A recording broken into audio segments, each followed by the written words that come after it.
वित्त मंत्रालय, ऐसा भी सूत्रों के हवाले से निकलकर खबर आ रही है कि निर्मला सीतारमण ही संभालेंगी। होम जो है वो अमित शाह ही संभालेंगे।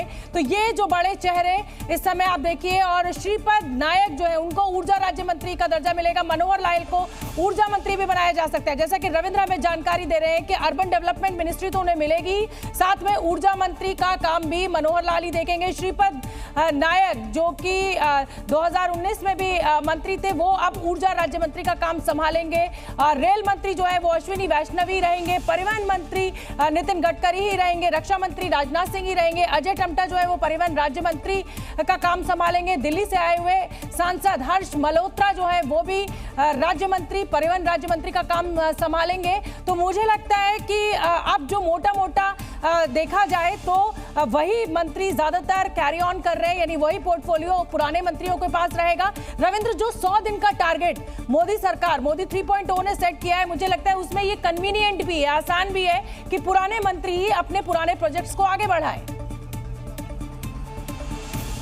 बिल्कुल, आप जब देखिए कि सारे मंत्रियों को जो जीते थे, जो वरिष्ठ मंत्री हैं, जो जीत कर आए हैं, जो राज्यसभा के रहे हैं, चाहे वो निर्मला सीतारमण हो, एस जयशंकर हो, हरदीप सिंह पुरी हो, ये अश्विनी वैष्णव, ये चारों राज्यसभा के हैं, ये चारों को मंत्रिमंडल में रखा गया है। तो ऐसे में जब नितिन गडकरी को रिपीट किया गया है मंत्रालय में, राजनाथ सिंह को रिपीट किया गया, अश्विनी वैष्णव को रेलवे के लिए किया जा रहा है, तो मान के चलिए कि बाकी जितने मंत्रालय हैं उसमें जो वरिष्ठ मंत्री है उन सबको कहीं ना कहीं उसी तरह से रिपीट किया जाएगा जैसे कि 2019 में था।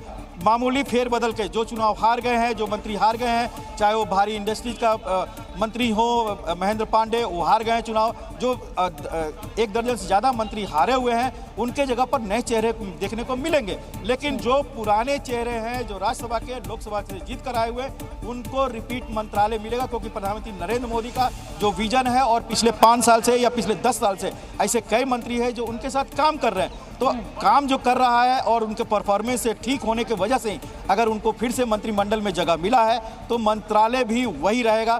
धीरे धीरे सूची आएगी और उस सूची को आप भी जारी करेंगे। लेकिन मैं ये जरूर कह सकता हूं कि अधिकतर मंत्री